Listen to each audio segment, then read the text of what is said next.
Hey everybody, it's John Hope Bryant, founder, chairman, and chief executive officer of Operation Hope, America's first and largest financial services network for the poor, the struggling class, the teetering class, folks with too much month at the end of their money, people like you and me, author of several books. New book is called The MEMO, which I'm going to talk about here in a minute. That's coming out in September. Happy Memorial Day, everybody. And thanks to everybody who has given service to our nation. Hey, Tarek. Hey, Jamie Nelson signing on. I'm here to talk very quickly. Hey, Greg Tyson from Charlotte signing on. So let me talk very quickly about O'Neill Lyons, hey, my cousin Rakita, about Tiger Woods, Marvin Bell. Good morning.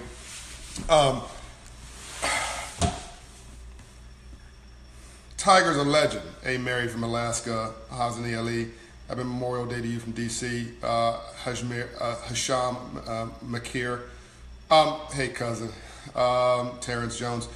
So, Tiger Woods is a legend. For a decade, dominated golf. It's still a dominating presence. Still one of the biggest brands in the world.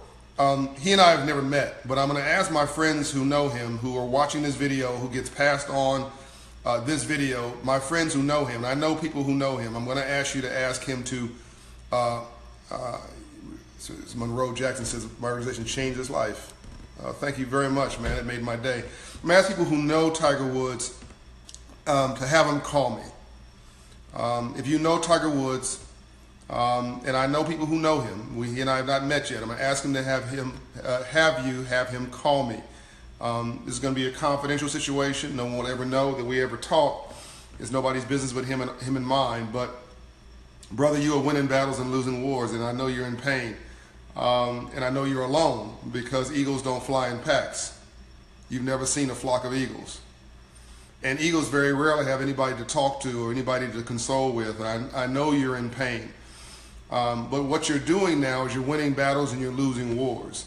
So I'm not going to be one of the folks who just pounce on him and say this was stupid and blah, blah, blah. I will say the act was, he got a DUI this morning. I just saw it come across the news feed.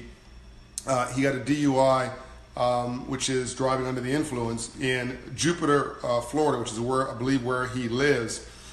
And this is just handing your head on a platter to people who mean you no good, people who want to see you drown, want to see you off the playing field.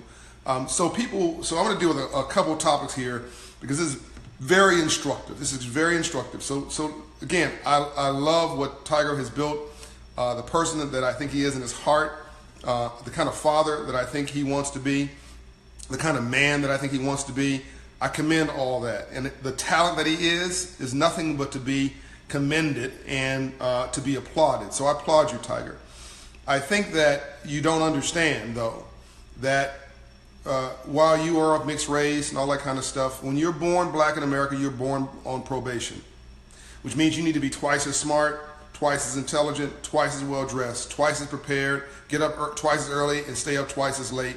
And you just simply don't operate on the same rules as everybody else. Now, I normally don't talk in the lines of race, and I'm not really talking around the lines of race now, because this applies to everybody and everybody's brand. But some people can take a hit, and it seemed to be sexy, like the guy who I admire, who did the Iron Man series, the Tony Stark character, which one of the big compliments was when somebody called my office and it said, John Bryan's a black Tony Stark. I take that as a great compliment.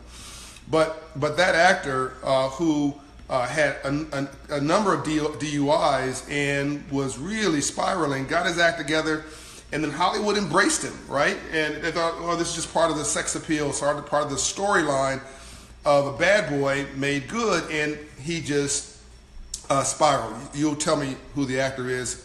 I'm sure you know in the comments. But when you're a brother and that happens to you, oftentimes you're just off the field. Because folks don't want to believe you're great anyway sometimes. It's not about racism per se. It's about their own insecurities. It's about other people's insecurities and their fears. and they admire you, and they like seeing you winning, sort of, but not winning more than they are, and not feeling that you're maybe better than they are, and maybe it attacks some of their own fears and insecurities about their own inadequacies, and so when you fall, it's aha. And so when you are a brother and you are at the top of your game, you got to make sure you're not winning battles and losing wars. You have to make sure you're never stepping over $1 to pick up a dime. You got to think about what you're doing and think about it twice and 3 times. I tell my people in my office, never do anything you don't want to see on the front page of the New York Times in 5 years. And I mean anything. Don't put me in a limousine by accident. Don't check me in under Operation Hope's dime in a 5-star hotel if it's the only hotel in town, all right? I'll pay for it personally. I'm not going to give anybody a clear shot at taking me out, because I know that insecurity and fear reign supreme, and insecurity and fear are punks and they're easy. Love and work and courage are hard. And so, what's my point? Tiger Woods spent his entire lifetime building a brand. And I know it's important to him, otherwise he wouldn't have done it. He would have just went and gone, played local golf. So he spent his entire lifetime building a brand. And I'm not going to say he destroyed it overnight, but this could take him out. I mean, if this is not played well, this DUI piece. So you spent an entire lifetime building a brand globally, right? That's worth, at one point, almost $1 billion, worth hundreds of millions of dollars. And then Jupiter, Florida police take you out. No, not a championship golfer took you out. Not some of the best players in the world took you out. Not the whatever the National Golfing Association is, the certifying association. No, they didn't take you out. No, a couple police officers from Jupiter Police Department took you out. I don't think so. I'm not going out that way, right? If I go out, I'm going out with a bang, not a whimper, right? If I go out, you hear me go out, it's because a missile imploded and I was on it, right? Because I was going to the moon. So if you're gonna go out with both feet. Go out big time. Don't go out small time. Don't step over a dime to pick up $1. Sorry, don't step over $1 to pick up a dime. Don't win battles and lose wars, right? Don't let your emotions and your insecurities and your fear take over you. So if you are high on Ambien, or you're drunk on alcohol, or you've had too many drinks and you're not drunk, but you know you're on the edge, get yourself an Uber. There's no excuse these days, right? Particularly when you're Tiger Woods. Call Uber, call Lyft, call carry car service like I do. I mean, I'm not even Tiger, and I call carry car service. Call your mama, call your daddy, call your cousin Boo Boo, call Taquita, Joey, Jack, somebody, call somebody. Do not walk home, okay? Make your feet hurt, right? Do like they do in Africa and walk with no shoes on, no socks on. Use your soles. Do something. Do not drive a car under any conditions, because in that split moment at 3 in the morning, you just took yourself out. 2 police officers who may be good old boys who want to see you embarrassed anyway, because see, they could have handled that differently. Those police officers could have said, look, I know who you are. I know your brand. I know the good work you're doing. I know the charities, the foundations that you have created. I know that that this is not your habit. I know that, you're a good person in our community. Let's see if we can handle this a different way. Maybe they could, maybe they couldn't. Maybe the law required that they had to take this guy in. But maybe they're just some good old boys who wanted to see him embarrassed. Maybe they're just some guys making, I don't know, $28,000 a year, right? Not jamming on somebody else make $28,000 a year. I'm saying, but if you're talking to somebody who's now worth $300 million and you make $28,000, okay, and you got a badge and a gun, and you pissed off of the world anyway, and you're depressed anyway, and your wife walked out on you yesterday, maybe.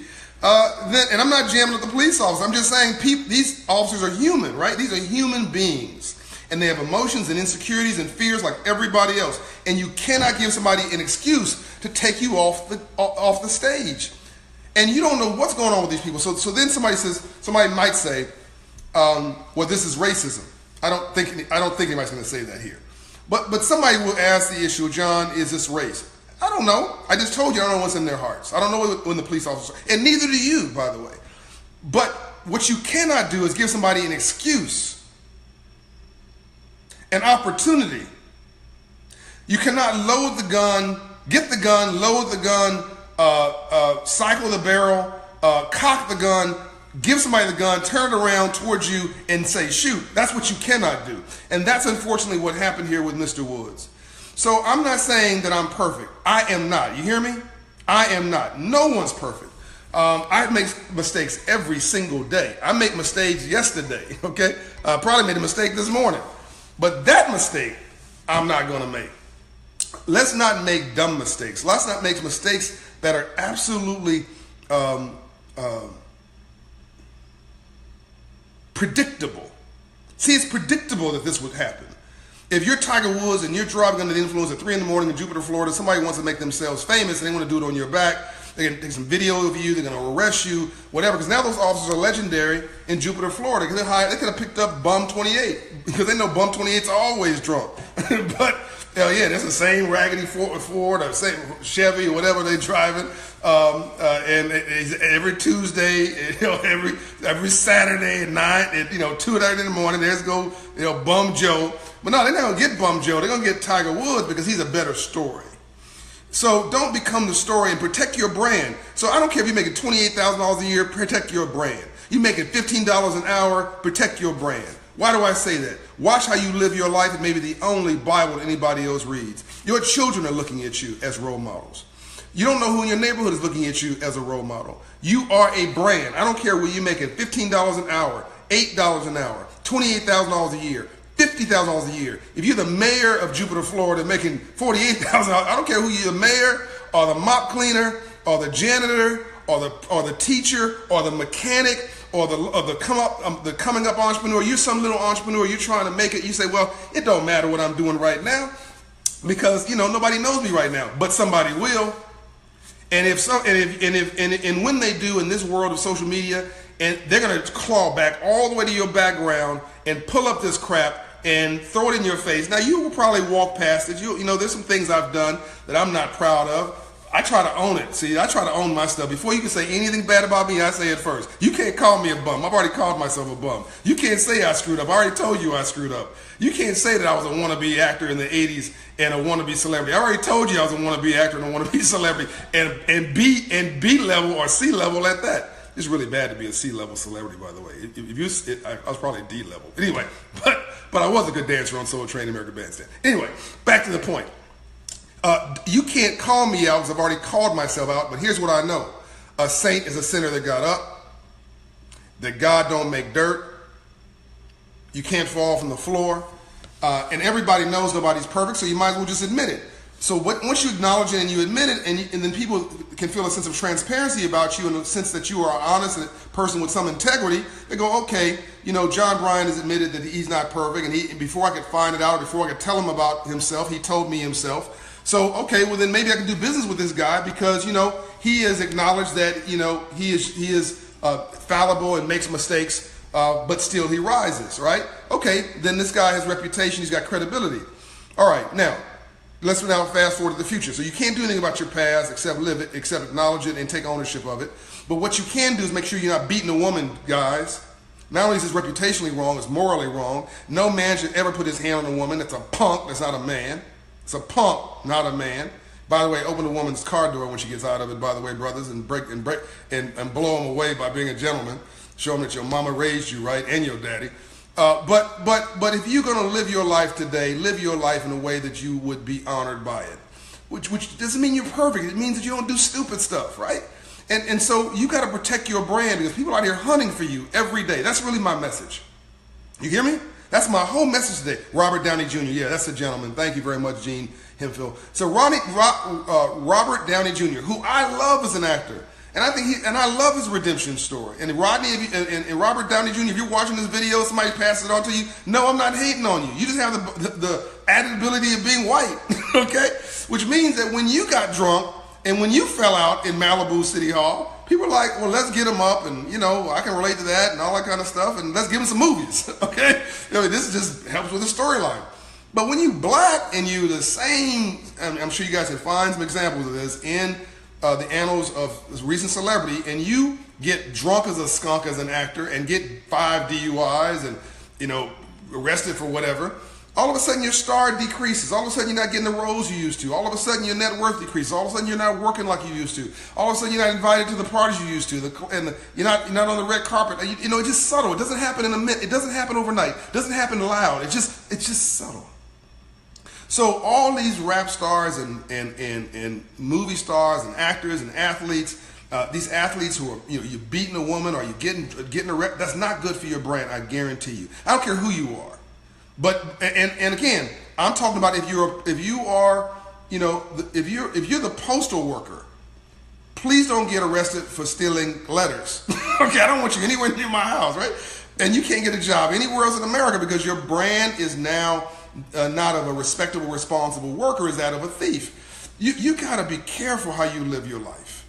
Not paranoid, just careful, thoughtful. You gotta curate your life. This is the only life you got. What is your brand? That's my question. What is your brand? When you think about Robert Downey Jr., you think of a certain brand. You think about Angelica Jolie, you think of a certain brand. You think about Beyonce, you think of a certain brand. You think about Jay-Z, you think about a certain brand. You don't think they curated those brands? You think about Quincy Jones, you think about a certain brand. I think about Love, Unlimited Possibility, Michael Jackson, Oprah Winfrey. I think about Quincy Jones. I think about a lot of stuff. It's all positive. It's all love and light and positive energy and joy and music and global and international and multicultural. You think that's an accident, ladies and gentlemen? It is not. Ambassador Andrew Young, Dr. Martin Luther King Jr. You don't think that Dr. King Jr. did not curate his brand the best he could when he was alive? Nelson Mandela absolutely curated his brand. Was he focused on the work? Sure, he's focused on the work, but he also curated his brand. Mother Teresa absolutely curated her brand. You know, so your mother has a brand. Your daddy has a brand. What is that brand? If he left you when he was when you were 2 and he was a drunk, that brand probably is not positive. If he stayed with you for your whole life and he nurtured you and took you to the ballpark, you probably want to be just like him. See, that's a brand. That's a brand. So I'm not just talking about, I'm using Tiger Woods as an example here to say that again, anybody knows him, tell him to call me. We're going to take a walk in my park. We're going to have an intimate conversation, and I'm going to tell him some stuff that will never be public. And I'm going to try to help him because he's an eagle surrounded by buzzards and turkeys, okay? And eagles don't fly in packs, but turkeys love packs. And eagles don't fly in packs, but buzzards love packs. And buzzards are low altitude birds that are always shooting at eagles. So you always got somebody who's a buzzard trying to step on your head to elevate themselves, always wanting to shoot at you because you're flying and they want to fly too. You're rolling and they want to roll too, but they can't seem to figure out how to do it on their own. So versus stepping up to you, they want to pull you down to where they are. That's what buzzards do. Player hating, never player congratulating. And then you got turkeys. Turkeys got wings and can't even fly. They just profiling. Translation, trying to be something they are not. But if you're an eagle and you're flying high and you see a turkey, you see a pig down in the pig pen, and the pig is talking mess to you. You ain't nothing. You ain't, who you think you are. You up there flying in that clean air. I'm down here in this pig pen. Your mama ain't nothing. Your daddy ain't nothing. They're just trying to prick you. They're just trying to get you to respond. And then they say something to you, something that just finally ticks you off, because I've already told you, don't be emotional. I've already said, respond, don't react. Respond, don't react. Because your reaction is going to be emotional. Your response is going to be thoughtful. Now your response still has passion embedded in it. But your reaction is just ready, fire, aim. It's just before you even know it, you've hit somebody. See? And now you're off the playing field. Okay, back to the story. So the pig is down there just trying to get you down to his level, down in the pig pen. So you're up there and flying in clean air. You're an eagle, Tiger Woods. You're an eagle. You're an eagle. You're up there flying in clean air, even with your back problems. You still have this global brand. Companies still want to pay you millions just to have your name associated with their product. They used to. I hope they still will do. That depends on what you do, how you respond to this current situation you're in. But in a general example, because I've had situations where I had to respond exactly the right way. Otherwise, I'd have been taken off the field because they're deeply personal, involved with other people, and I don't want to embarrass them. I can't tell you the details of the story. But I've had situations where somebody was trying to take me out and was seeking to extort me, or whatever you want to call it, right? Take advantage of me financially or whatever, and trying to use use something against me. And how I responded to that, not reacted to that, because I had every right to be angry, chose not to. Step back, breathe, don't say anything right away, because whatever you say is going to probably be wrong and be used against you. And that problem just went away. It just went away. And see, I get to have the rest of my life to play it out in any way I want to. Now, back to this story. Then I'm going to let you go. So in this example, the eagle is flying high. The turkey and the buzzard talking mess. But below them is the pig down the pig pen who don't even have wings, has no way to get to you whatsoever. But then this pig is just talking all kind of mess, calling you all kind of N-words and fools and idiots and whatever. All right, and then finally the pig says something that really upsets, really gets to the emotions, the pain of this eagle. So finally the eagle says, ego, by the way, I'm going to show you who's a fool or not. See, I'm an eagle. I can do whatever I want. So the eagle dips down their wings, flies down there with the pig, and takes his wing to pop him on the head with his beautiful, big, glorious, God-given wing that's going to pop this pig on the head, slap him, and keep it moving as if nothing happened, to show him how big and bad and untouched he is, and how he can comport himself any way he wants to do, and any way he wants to be. And yeah, there's no accident, there's a Superman cup. Okay, so he goes down and he moves to swing and hit the pig. The pig sees him coming. The pig knew he was coming. The pig knew he was going to say something and finally get him off his game, the eagle off his game. He takes the pig hoof and he digs some mud in the ground, as he is brilliant at doing. He's brilliant at throwing mud. And he pulls that mud up at the right time and throws it on the wing of the eagle. The eagle's now unstable. See, the eagle's never had mud on his wings because the eagle don't fly down in pig pens. But now the eagle is unstable. The eagle can't balance itself. The eagle can't get the composure. The eagle can't level out. The eagle is now responding and reacting to somebody else's definition who their life's going to be. Like having the police in Jupiter, Florida decide the future of $1 billion brand over a 2-minute stopover in Jupiter, Florida for DUI. The eagle crashes in the pig pen. And now there's mud on all his wings. And the pig says, who's a fool now? I got you right where I want you. You're mine, right down here in the thick of it with me. See, misery loves company. Misery loves company. And hurt people hurt people. Misery loves company, and hurt people hurt people. If I don't like me, I'm not going to like you. If I don't feel good about me, I'm not going to feel good about you. If I don't respect me, don't expect me to respect you. If I don't love me, don't expect me to love you. And here's a big one. If I don't have a purpose in my life, I'm going to make your life a living hell. Because whatever goes around, comes around. Now, why did I make that point? Why am I saying that? Because the world is in pain, ladies and gentlemen. People are depressed. People are in pain. Police officers are in pain. Teachers are in pain. Politicians are in pain. Your mama and your daddy may be in pain. You may be in pain. Your neighbor's in pain. Racists are in pain. That's why they're racist. Okay? And so folks you see walking around who look sane are in pain. And people who are in pain take it out on other people if they don't get help. So you have 7 billion people on the planet. There's probably, 5-6 billion people who are in some level of pain. Emotional pain, financial pain, intellectual pain, spiritual pain, that's the worst kind of pain, lack of healing pain, coping pain. And all an addiction is a response to an emotion you can't handle. An addiction is a response to an emotion you can't handle.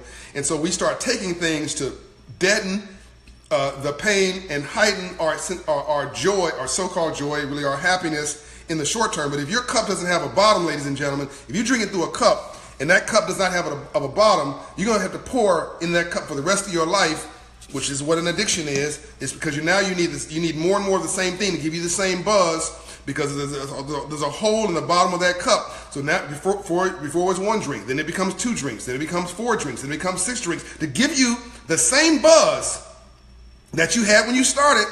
And after a while, your body just becomes bloated and becomes overwhelmed with all these toxins because your body's not meant to take any of that crap. That's why you become overweight. You're eating for therapy. That's why you're drunk. You're drinking for therapy. That's why you sleep too much. You're sleeping because you don't want to deal with your problems, your pain. That's why we're taking it out on other people. That's why we're hating on other people, because we don't like our own life, so we don't like somebody else. We really don't want to see them succeeding. That's what you call crab in the barrel.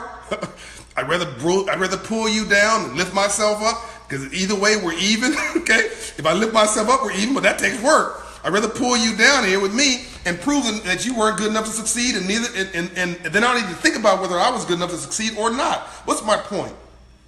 Yeah, people will celebrate you. Yeah, people will admire you when you succeed. But a lot of people will be quietly rooting for your failure. There are people who watch my channel just to wait for me to screw up. There are people who watch my channel and follow me who just want to know what I'm doing. They're not rooting for me. They're not, hey, John, go, do it, brother, do it. They're like, bunk that brother. I can't wait for him to trip and fall. I can't wait for him to lose. I can't wait for him to blow it. Let me tell you what. You're missing it, ladies and gentlemen. I blow it every day. And I'm proud of it. That's part of my brand. Part of my brand is blowing it the right way, okay? Well, if you're going to blow it intelligently, blow it thoughtfully, blow it with transparency, blow it with integrity, blow it with good intentions, but try not to blow it on a DUI mic or stick at a pullover by the Jupiter police. I'm not going out like that. I told you, if I go out, you better make sure it's going to be a bang, not a whimper, okay? So I hope that you're getting the memo here. This is part of the book, The Memo, that comes out in September. Is you got to manage your brand. The product is you. That's my point. I don't care whether you're making $8 an hour, $15 an hour, $28,000 a year, $50,000 a year, $100,000 a year, or you are Tiger Woods. You have a brand. Are you protecting it? Are you nurturing it? Are you growing it? Are you behaving in a way that would have you proud of what you're seeing if you were on the outside looking in? Nobody's perfect, but you can perfect your imperfection. Do you be authentic and understand people are not necessarily rooting for your success. They may be rooting for your failure because the world is in pain. Don't help them. Don't help them. This is why I say all the time, it's okay if you don't like me. I like me. Okay? I understand that you don't even, a lot of you don't even know me. How can you not like me? Like you don't even know me to hate me, right? But some people hate just that I win. You're just hating that I win. You're hating that I'm doing something. I'm living my dream. I feel sorry for you. I don't hate you. I feel sorry for you. You're an unhappy person. And so versus me making myself miserable and bringing myself down and infecting myself with that toxin of hating you because you hate me, I love you when you hate me. You get that? I love you. I'm going to love you to death. I'm going to love you hopefully to life. I'm going to smile because that's easier. And I'm going to make it really hard for you to trip me up.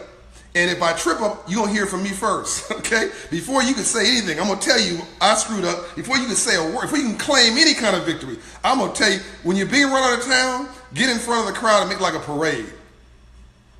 And when Tiger Woods should issue his own press release. This shouldn't have come out in the damn TMZ where I got it. Yeah, I watch TMZ every now and then.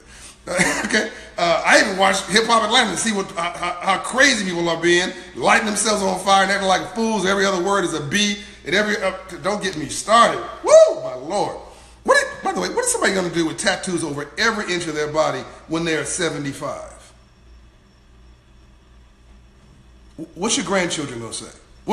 How you going to get a job when all this drama is over and you got to go get a real job? You don't have any education, don't have a degree. You got tattoos on your lip, on your eyeball, in the middle of your forehead, looking like the Exorcist. Okay, it ain't cute no more because you're no longer 22. Your butts become your knees. All right, okay. So none of it's cute. Now you're not 120 pounds with a big rear end. Now you're 300 pounds where everything's big, and you got tattoos over every place. You have no education and no degree. Who's going to hire you? Are you hearing me? Watch your brand, manage your life, nurture your future, and protect those who you love. Which is why I'm saying I don't know you, Tiger Woods, but I love you, and I want you to call me. We're going to take a walk in my park. We're going to have a conversation about the future of your brand and how you can live your life, get your pain healed, understand that you're not here alone, understand that people rooting for you who don't know you, understand there are other people who get shot at just because they're out there trying to do something and they can relate to you, and there's no reason for you to hide and be in that house all by yourself and be in pain, that you can get through this and still be strong and understand that vulnerability is power. It's from my book, Love Leadership. Vulnerability is not weakness, it's a strength, but very few of us are tough enough to be soft. And I'm tough enough to tell you right here on live video, I love you, man. And I want you to win. All right, I'm out. I'll answer the questions later. See you guys. Happy Monday.